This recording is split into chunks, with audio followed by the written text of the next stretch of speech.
Hello there, and welcome to the first of hopefully many Rebel Moon related videos that I'm going to be doing here on the channel. Today we have a pretty big article here on Vanity Fair, and I mean, just from the first look, this is beautiful. I love it, and yeah, Sophia Boutella already looks good. You got multiple planets in the distance. I love the wheat. I love how I don't see any green screen right now. You don't get a lot of that in modern sci-fi, right? I mean, you do with Denis Villeneuve, so good for him. Anyway, let's go ahead and dive in here. So scroll. Zack Snyder goes galactic. So shout out to Anthony. That's a last name. Bresnikin. I hope I got that right. So if you want to, you can pause here and read more of it. Some of these paragraphs I'll just give you the gist of it, and other ones I'll read outright. But essentially, we're going to have cyborg warriors, molten metal swords, giant half-humanoid arachnids, ancient robots that have emerged from more medieval times than the future. Pretty cool.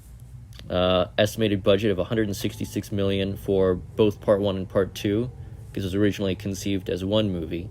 And then the Netflix guys were like, just so you know, generally, movies over 2 hours don't track as well, even though people will binge like entire seasons. We don't know why. We just thought we'd give you a heads up. And he was like, okay, well, then let's just do 2 parts. So it's really cool because he says here that he built a real-life town in Santa Clarita Canyon, full-size abandoned starfighters, a village, homes, shops, barns, a bridge, and a river, and they even built the river themselves. That's crazy. And real crops for the farmers to harvest and defend. They planted real crops. I have to think that that's a Chris Nolan influence, because he did that for Tenet, and those guys are really good buddies. Oh, man. So the story's been something that Snyder's worked on for more than 3 decades. For those of you that don't know, originally he conceived it as like a Star Wars The Old Republic story, like a side story that would focus on factions that don't normally get as much attention. But he started working on DC around the same time that George Lucas sold Disney to Marvel, or sold Star Wars to Disney, rather. And so he just kind of like put it in his back pocket and said, probably not going to happen. And then he changed it further. So I'm really, visually, you'll see this is a very different type of movie. Here's a good quote from him. I'm a glutton for punishment. I don't know why I always make an ensemble movie. I can't wait to not do that. But in the meantime, of course, I love it. This movie was me going, of course it's a space opera, but let's not lens it that way. Let's lens it in a more intimate way so that the sci-fi elements feel more grounded. We're not always saying, look at how big our spaceships are or how weird our planets look. That happens, but it happens in an organic part of the world you're in. You're there, and so the things you see on that journey are not forced upon you or spoon-fed to you. I kind of think of Dune as being shot in a very similar way, or even like Andor, great show, where there are big moments, but it's not characters quipping about how big it is. It's just, it's in the camera lens, and you see it, and you're in awe of it. Like if you've ever been to a skyscraper, or like a big canyon, or, you know, inside of a large ship, you're just sort of blown away. And I mean, look at this. Look at that cast, man. Stacked cast, beautiful cast, and I'm transfixed by this set. It kind of, I mean, honestly, this feels like an adaptation of a 1980s anime that I just don't know about. Like, this is so cool. I love how tall that's a more than 2-story set. And I'm imagining it's more than just this corner that is the set that's built. And there's, you know, water and functioning lights.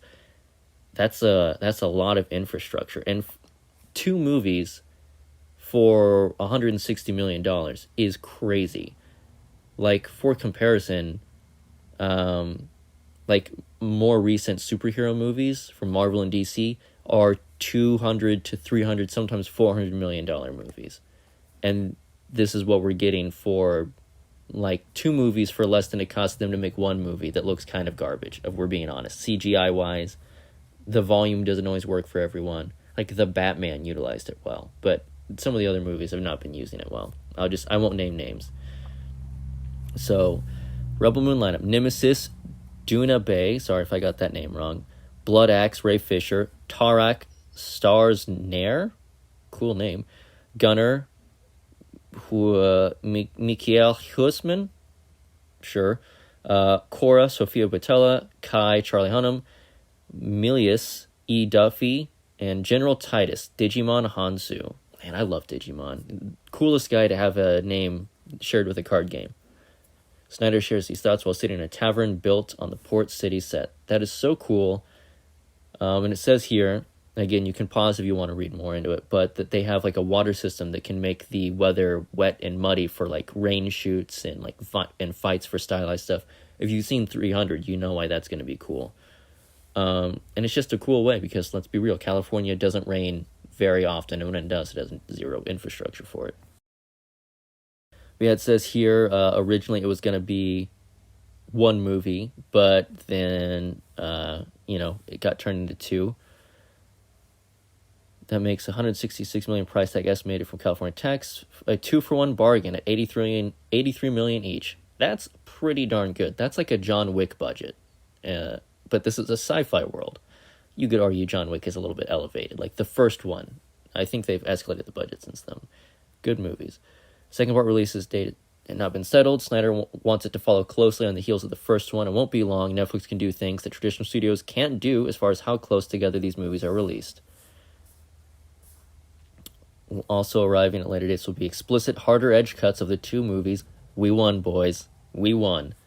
The first version, Rebel Moon, to hit screens will be a fantasy adventure that anyone can enjoy and watch, Snyder says. So, all those crybabies that are like, why did you kill Zod, the fascist genocidal monster?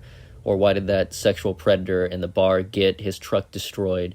All those people who feel bad for like shitty people can watch this and they'll feel safe because it's made for babies like you. I'm going full salt. You guys have been annoying for 10 years. Fuck you. The later cuts will be strictly for adults. I think for fans of mine and people who are ready to take a deeper, harder dive, that'll be fun for them. Damn right it will be. It's already fun for him. Originally, script was one movie, but it was in Zack form, says his wife and longtime producing partner, Deborah Snyder. She's awesome. She has a career that I think goes back farther than Zack's, actually. It was 172 pages. Typically, a page of script equals a minute on screen. So Rebel Moon was shaping up to be approximately 3 hours long, which worried Netflix film chairman Scott Stuber. I think him and Stuber go back to the 300 days. I want to say that he has a pre-existing relationship with Zack.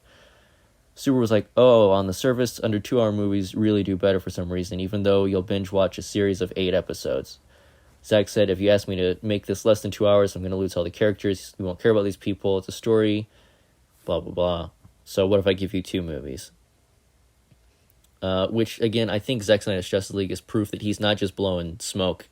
Legitimately, if you give him the amount of hours he's asking for, you will have a much better and more comprehensive story. People who do not like Zack Snyder like that movie. It's just good. It's a 4-hour movie, which is like, there's not a lot of those. It's like there's The Irishman and a couple of the Lord of the Rings movies. It's not a lot. Avatar, I think, gets up there. But that's kind of the magic of streaming, right? Is you can pause and go take a piss. It's all good. Like, I'm the type of person, when people said that James Cameron was going to make like a super long 9-hour movie someday, I say, hell yeah, give it to me. It's just a mini series that you can choose when you pause, so you don't have previously on in the outro credits.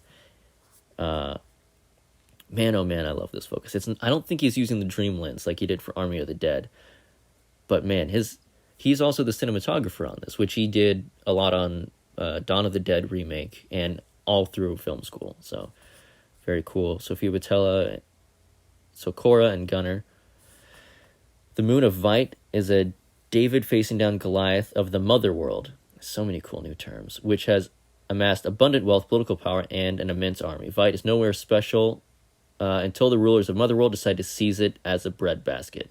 Motherworld, I'm wondering if he's sort of working in that sort of Jack Kirby Fourth World, Mother Boxes, New Gods. Like, I wonder if that lexicon just got ingrained in his brain.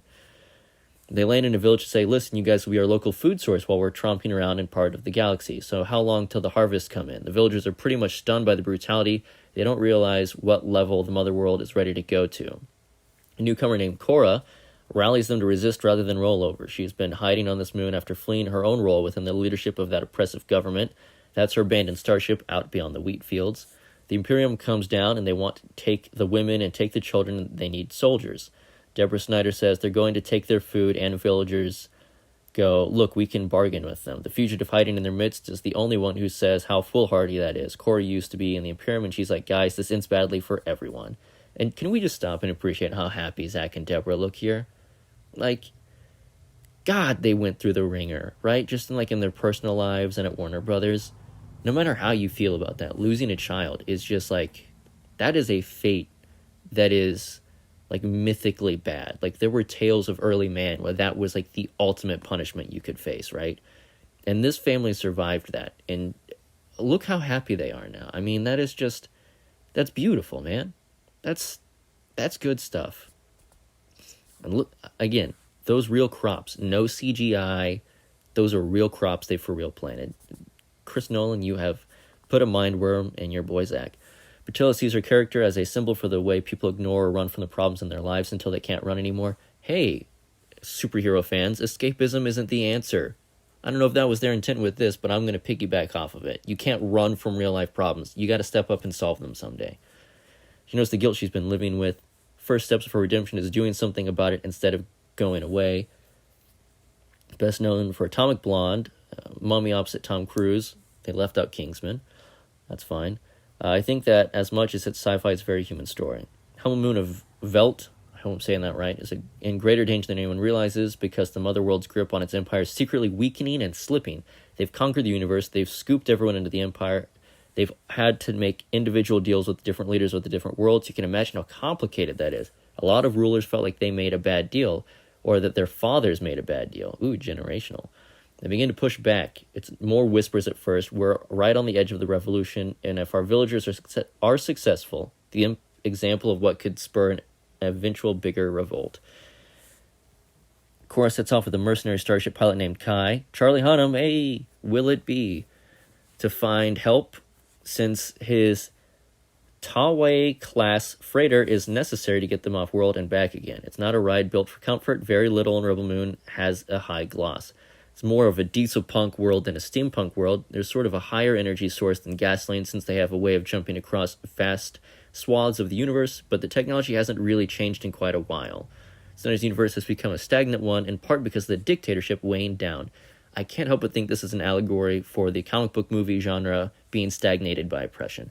Maybe it's just an unintentional parallel. Maybe I'm reading too far into it. But it feels... Zack is known for being allegorical. And look at this. I love how tactile everything looks. The user interface doesn't look explicitly Star Wars, but you can feel some of it. And everything's buttons and switches and light and dust. And Charlie is hot, which is like a given.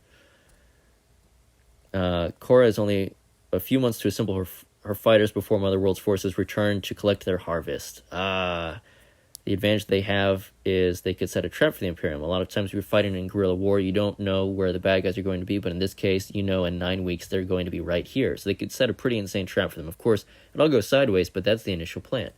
I love that, you know. Joined by Gunner. Oh, right. Wait, is he the guy who replaced Ed Skrein as a guy who wants to bang Emilia Clarke? I don't remember. Handsome but meek farmer who she befriends. Gunner is naive about the world outside of his village. The scene where Charlie says, "What do you do in the village?" And Gunner goes, "Well, I'm in charge of the harvest. I catalog seeds." And Charlie's like, "Oh, okay." In a lot of ways, the whole village, they have a slightly naive view of what the Imperium is capable of. They don't know, or they don't think they'll be murdered by them. Dude, Digimon still looking jacked. My God. I've loved him since Never Back Down. He is so good. Together, Cora, Kai, and Gunner recruit the most fearsome, calculating, deadly warriors they can find on the subjugated worlds. It's the Dirty Dozen, the Wild Bunch, the Magnificent Seven. Anytime there's a village or a town that is threatened, that needs a gunfighter to come do the dirty work, that's what the town people can't do. First thing the village needs is a general capable of commanding the fighters.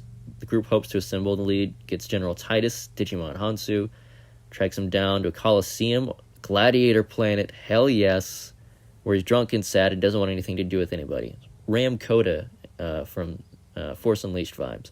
She's trying to convince him to join up. There's an event that happens to him in the past that made him leave the Imperium and actually become an enemy of the Motherworld that scared him. And here we have the necessary Zack Snyder movie, hunky, shirtless dude. Stasnier. Stasnier. Another of the brothers they seek is Tarek, a character who's more Tarzan than Space Warrior. Oh, God, I love that. John Carter of Mars vibes. The bare-chested brawler, played by Supergirl and Game of Thrones star Stas. Who was he in Supergirl? Yeah, whatever. Is in sync with the nature to the degree he can bond with griffin-like flying beast called the Banu and ride it into battle. Dude, hell yes. Oh my God. That's so sick. Wow. Snyder wanted the members of the squad to each have a distinct style, so Tarek inspired by Conan the Barbarian. Dude, Zack Snyder's Conan the Barbarian would rule so hard. When we first meet Tarek, he's the indentured servant of this rancher, and he's working the anvil as a blacksmith. They ask him if he'll join. He's like, I would love to, but I'm in debt to this guy, and I'm honoring that. That's the kind of guy I am. So they figure out a way to get him to join. His backstory is that he comes from a noble family, and they had a run-in with the Motherworld. In a lot of ways, all the characters have a bone to pick with the Motherworld. Dude, look at this shot.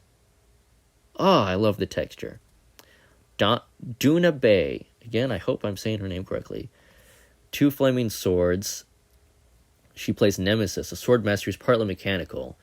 Basically, in her world, to become a warrior, you chop off your arms, you put on metal robot arms that can heat up swords, and that's like their version of a lightsaber. It's just like a near melting point heat within one type of metal, so it's like a flaming sword. It's super cool. She inhabits a mining world ruled by the Imperium, which extracts everything useful while leaving little for the planet's inhabitants. Nemesis is able to navigate the alleys and nooks and crannies. She's been sort of protecting and exploiting workers of that world. Protecting the exploited workers, rather.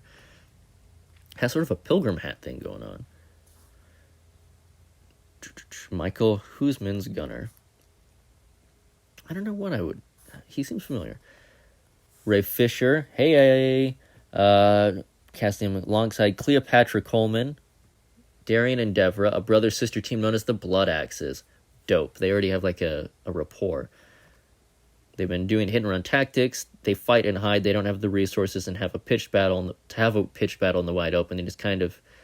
They're just kind of fucking with the supply lines and blowing up train tracks. That's their kind of thing. I have to say, as an actual like military guy, that is like the best way to gum up the works of any type of organization, militant or otherwise. If you slow down their infrastructure, they're boned. Because warriors aren't meant for fixing things, even though they have construction corps within the military.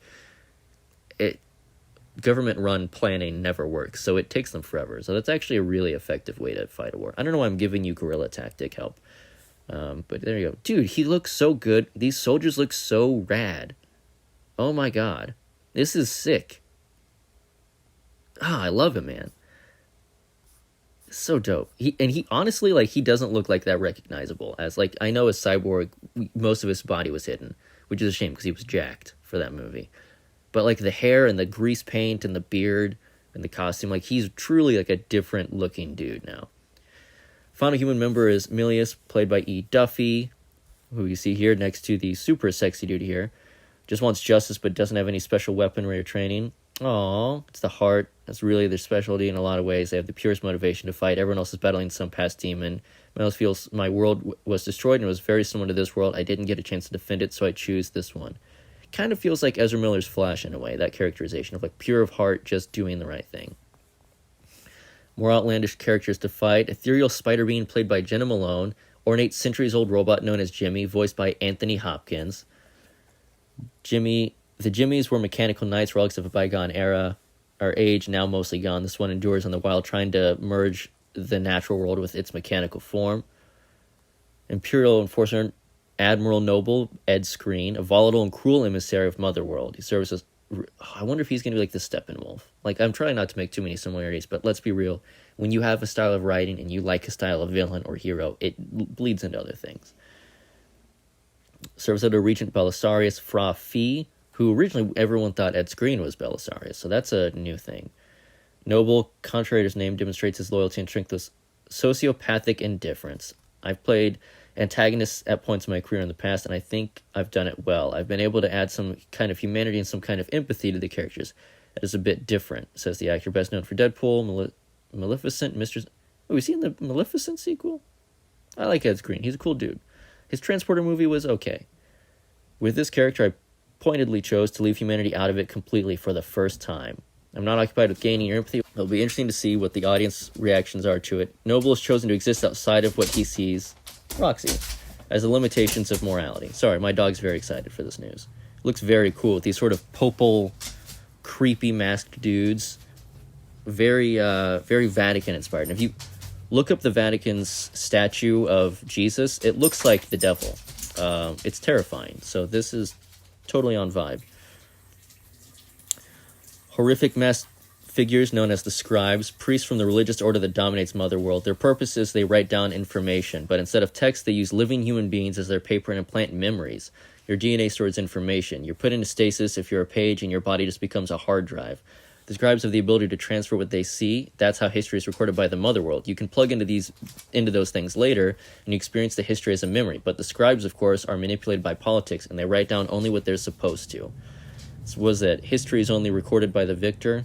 Very literal, and that mask is very mummy inspired. Fate worse than they're basically servitors from Warhammer 40k. There's a ship, World Destroyer. There's 8,000 soldiers on a ship. They've got like 200 dropships and 100 tanks. And if you're just going to like put up an initial force, that's more than enough. That is like 40 companies or about 1,300 fire teams plus the 100 tanks. Again, I know how this works. That is more than enough to control like a military base, a loading zone, to police a city. I mean, the tanks alone could strike fear into people, and that's already more than serve on the average naval aircraft carrier, for point of reference. It could raise the surface of a planet. If they just fired on a planet for 3 days straight, there'd be nothing left. They do that a lot. A little exterminatus. Man, I can't tell if this is a bad guy in a sci-fi movie or someone that went to the Met Gala. What a spooky thing. Very cool, very death metal. Snyder knows it's inevitable. Someone label Rebel Moon, Zack Snyder Star Wars. Tonally, the Netflix film will be radically different from those set in the galaxy far, far away, but it does take place in a distant realm of space, and there is, as the title suggests, a struggling rebellion, as well as the brutal dictatorship. Of course, those comparisons are going to be made. Anything that has a spaceship in it is going to be, this is blank's Star Wars. So I understand and sort of welcome the comparisons, but at the same time, I do believe our thing is really an entirely different experience. Another reason he's so accepting of the comparison is once upon a time, Snyder thought of Rebel Moon as Zack Snyder Star Wars, pitched it to Lucasfilm more than a decade ago, just before Disney acquired the company and began making their movies. It was in post-production of Man of Steel. I heard there were rumblings about possibly doing another 3. My take was that if you just let me have the IP, I'll make this cool movie, I won't get in the way of anything, and you guys are doing. In other words, the proposed film would feature original characters in a new storyline that didn't necessarily impact or disrupt any of the existing Star Wars canon. He met with Kathleen Kennedy and Alan Horn. I think he has history with Alan Horn. I'm pretty sure he goes back to 300. They were into it, but they ultimately decided to do their own thing. There's been like 50 movies and TV shows that were canceled by Disney that were partway through pre-production even. Here he is looking happy again. Man, I'm just really happy for how happy everyone looks here. That's really nice. Somebody committed to making more blah, blah, blah, blah, blah. I don't really have time to do Star Wars movies, so it kind of worked out. So basically, yeah, he was so busy with Warner Brothers, he didn't have time to keep pitching it to the new Disney people, which worked out because now he gets to make it his own thing. Originally, George Lucas wanted to do Flash Gordon, but he couldn't do it, so he made Star Wars. So this is kind of in following with that. Details of the film have evolved significantly since the Lucasfilm proposal, but the core Rebel Moon remains close to the concept he originally crafted as a student in the late 80s. The concept came from being a film student. I had a pitch class that would be, what would be a cool idea for a movie? I was like, Defending the Village space movie. Only afterward, I thought it would fit the Star Wars universe. Then it went all the way back around. It's been literally on the back burner for a long time. I don't even know if that burner was on for a lot of that time. Rebel Moon is finally a reality. His pressure to pull off mainstream Hollywood is lately deemed impossible, introducing a new epic world that hasn't already been known to audiences and make it a hit. Deborah Snyder hopes the project will provide a pathway for new fans to love all the things that inspire it, but are yearning for something fresh. It has a bit of Star Wars and a bit of everything. It's a little bit like Lord of the Rings, a little bit like Game of Thrones, with the palace intrigue, and it's really just a lot of what's in Zack's head. So, there you go. That's the information we have. As more information comes out, we'll cover it. What an adventure we're in for, right? What a good time. An original IP, even if you don't like some of the things in there, then you know, let's try something else. And if you do like it, then you can do more of those things in your own world or in future versions here. So it's just a win all around. Good stuff. Anyway, thanks for watching, and stay close to the channel for future updates on the tabletop RPG, potential AAA video game title, and everything else Rebel Moon related, as well as Warhammer, Halo, and a bunch of other stuff we cover here. So anyway, thank you for watching. Have a great week.